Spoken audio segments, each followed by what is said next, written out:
Knowing that Stern was going to drop a new or different version of Elvira, I was anticipating to basically just kind of crap all over it and have a rant ready to go. And then the trailer dropped.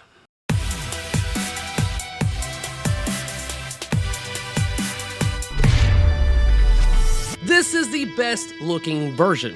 I mean, it's beautiful. If you were to line up every version of Elvira's House of Horrors side by side and told me I could have one of them, I would choose this one.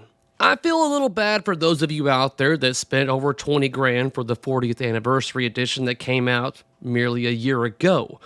And I'm sure the argument for the reason why you prefer that one is because they only made 199 versus the BRK, which is going to be doing 500. But my counter argument is that the BRK got a complete makeover when it comes to art over everything. Playfield, art blades, back glass, cabinet. Everything was done versus the 40th anniversary edition that did not. And my second point being that they are throwing the word limited and exclusive around all willy-nilly these days that I feel like it's losing its meaning. Like every time I see it, and like, oh, limited this or exclusive that, I just roll my eyes at this point. I used to be like, ooh, it's limited. But now it's like, it's limited until they do it again. Or it's exclusive until it doesn't sell very well, so they give it to everybody. I mean, so it's, I don't look at limited and exclusive as a big deal anymore, which that's their fault. I mean, JJP just recently released their Elton John game, and they no longer use the term limited edition. It's now called Platinum.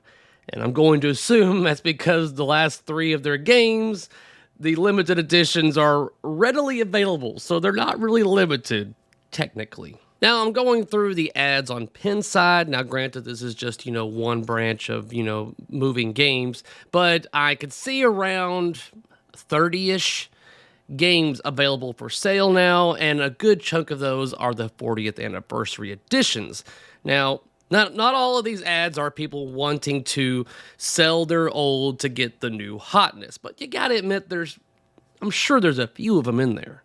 Now, the game was revealed during Expo, but it wasn't at Expo. They had one on display at the Stern factory for all the people visiting the factory for the tours and everything, but I feel like them not having one at Expo on display, I mean, you don't even have to make it playable.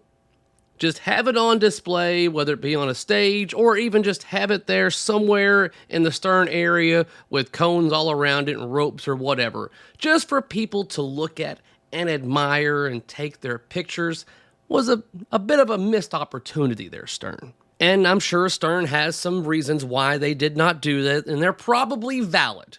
But you gotta admit, that game would have looked really cool on display at Expo. If you were gifted an Elvira House of Horrors, which version would you prefer, and why? And I cannot wait to hear you SLE guys try to vouch for the fact that you would prefer yours because it's a more limited run and that's more valuable. Yeah, and I'm sure I see them on the market, and guess what? They're not selling.